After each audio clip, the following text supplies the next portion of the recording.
आज 13 जून 2026। पिछले 24 घंटों में इतना कुछ हुआ कि यह बुलेटिन आपको एक पल के लिए भी रुकने नहीं देगा।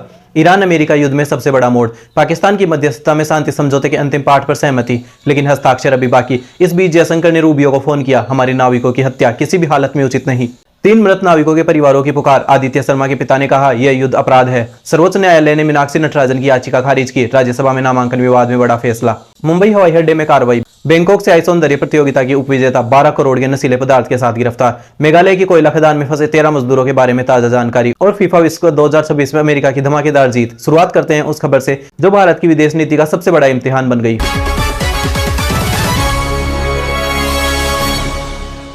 भारत ने अब सीधे अमेरिका को चुनौती दी। विदेश मंत्री एस जयशंकर ने कल शाम अमेरिका के विदेश मंत्री मार्को रूबियो को सीधे फोन किया। उन्होंने अपने सामाजिक मंच पर लिखा, मैंने अमेरिका के विदेश मंत्री रूबियो से बात की। खाड़ी में अमेरिकी नौसेना के हमले जिनसे 3 भारतीय नाविक मारे गए, उन पर भारत का कड़ा विरोध दोहराया। वाणिज्यिक जहाजरानी के खिलाफ ऐसी घातक कार्रवाई किसी भी हाल में उचित नहीं। यह विरोध अब सिर्फ बयान नहीं रहा, यह कूटनीतिक टकराव बन गया है। भारत ने अमेरिकी कार्रवाई राजदूत जेसन मिक्स को 2 दिनों में दूसरी बार तलब किया।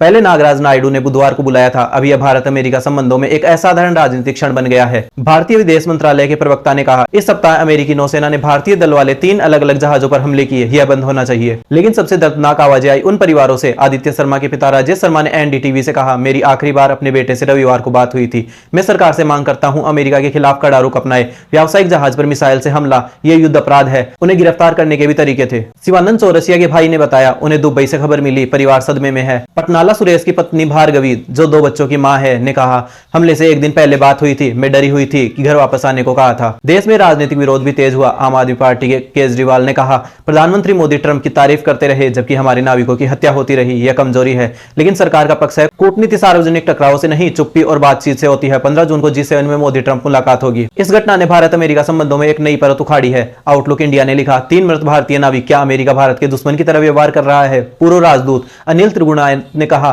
भारत ने सही किया, यह जरूरी था। लेकिन अमेरिका विदेश विभाग ने अभी तक कोई माफी नहीं मांगी। 3 माओं का दर्ज आज भारत की विदेश नीति का सबसे बड़ा सवाल बन गया है। अब उस खबर की तरफ जो अगर सच निकली तो 100 दिन से चल रही मध्य पूर्व की आग बुझ सकती है।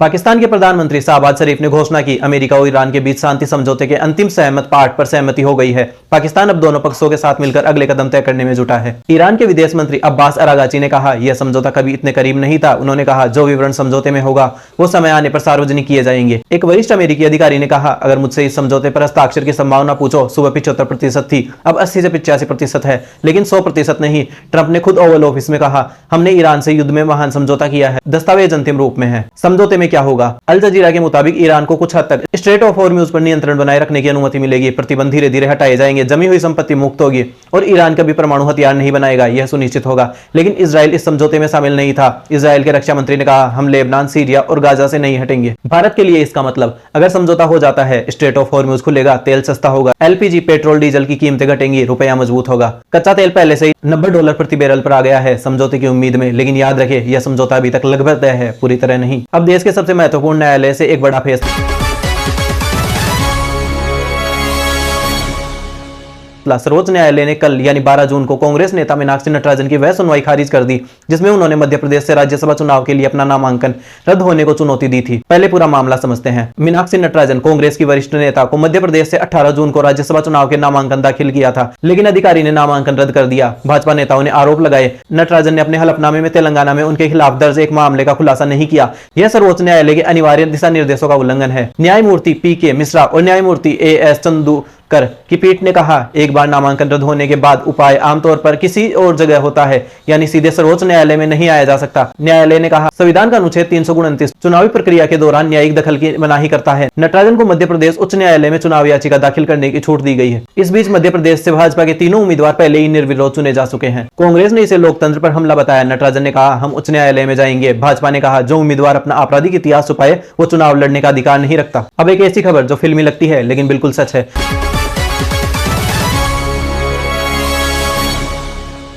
मुंबई के छत्रपति शिवाजी महाराज अंतर्राष्ट्रीय हवाई अड्डे पर कस्टम विभाग की वायु खुफिया इकाई ने एक बड़ी कार्रवाई की। गिरफ्तार हुई 28 वर्षीय हर्षा सनी, जो एक निजी बैंक में रिश्ते प्रबंधक और 2025 में केरल सौंदर्य प्रतियोगिता में हिस्सा ले चुकी है। 10 से 11 जून की रात बैंकॉक से एयर इंडिया की उड़ान संख्या TG 351 से हर्षा सनी मुंबई पहुंची। कस्टम अधिकारियों ने यात्रा विश्लेषण के आधार पर उन्हें रोका और उनके ट्रॉली बैग की जांच की। बैग खोलने पर 12 वैक्यूम सील पैकेट मिले। हरे रंग का पदार्थ। परीक्षण में पता चला यह हाइड्रोपोनिक भांग है, यानी उच्च गुणवत्ता वाली भांग थी। वजन 11.8 किलोग्राम, बाजार मूल्य लगभग 11.82 करोड़। पूछताछ में हर्षा सनी ने कहा, यात्रा के दौरान एक अज्ञात व्यक्ति ने मेरे पास आकर यह बैग थमाया और फिर गायब हो गया, लेकिन कस्टम अधिकारियों ने इस दावे को संदिग्ध बताया। हर्षा सनी को नशीले पदार्थ और मनोप्रभावी पदार्थ यानी NDPAS कानून के तहत गिरफ्तार किया गया। एस्प्लेनेड कोर्ट ने उन्हें न्यायिक हिरासत में भेज दिया। यह मामला सिर्फ एक गिरफ्तारी का नहीं है। बैंकॉक मुंबई मार्ग पर नशीले पदार्थों की तस्करी को लेकर सिलसिला बढ़ रहा है। कस्टम विभाग पिछले 3 महीनों में इस रूट पर कई बार कार्रवाई कर चुका है। जांच जारी है। क्या हर्षा सनी किसी बड़े तस्करी नेटवर्क का हिस्सा थी?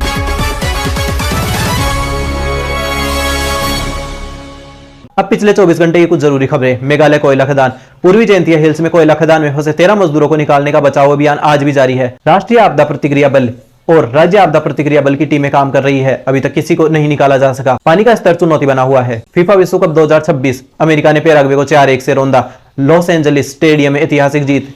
फोलारिन बालोगन ने 2 गोल दागे। 30 साल बाद अमेरिकी धरती पर विश्व कप और घरेलू दर्शकों ने जमकर जश्न मनाया। टोरंटो में उद्घाटन समारोह। फीफा वर्ल्ड कप 2026 के टोरंटो उद्घाटन समारोह में भारतीय अभिनेत्री नोरा फतेही ने अपने जानदार प्रदर्शन से दर्शकों को मंत्रमुग्ध कर दिया। खानसर केस। पटना कोर्ट में आज अगली सुनवाई की तारीख तय हुई। अग्रिम जमानत याचिका पर फैसला भी आना बाकी है। भारतीय मौसम विभाग ने कहा, मानसून अगले 3-4 दिनों में दिल्ली NCR में दस्तक दे सकता है। राजस्थान और मध्य प्रदेश में भारी बारिश की चेतावनी।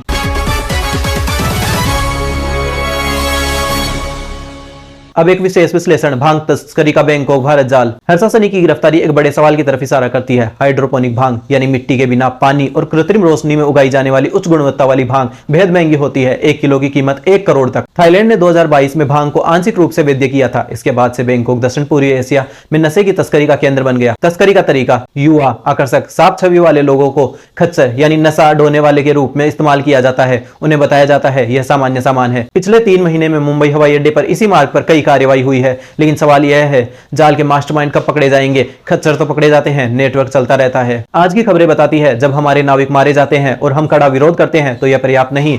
जब एक खदान में 13 जिंदगियां फंसी हो तो बचाव जारी है से परिवारों को राहत नहीं मिलती। और जब एक युवा महिला तस्करी के जाल में फंस जाती है तो सवाल उठता है, समाज में ऐसा जाल कब तक बुना जाता रहेगा? हम सभी खबरों पर आपको हर अपडेट देते रहेंगे। तब तक के लिए जागरूक रहे, सुरक्षित रहे। जय हिंद, जय भारत।